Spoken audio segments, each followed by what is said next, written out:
Si Manny Pacquiao, isang maalamat na boksingero na kilala sa kanyang bilis, kapangyarihan, at liksi, ay nagpakita ng kahangahangang husay sa buong kanyang karera.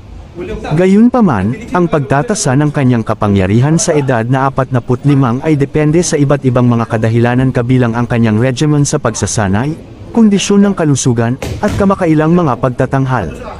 Sa huling pag-update kunong Enero taong 2022, aktibong boksingero pa rin si Manny Pacquiao, kahit na mas lumipat siya sa kanyang karera sa politika bilang senador sa Pilipinas.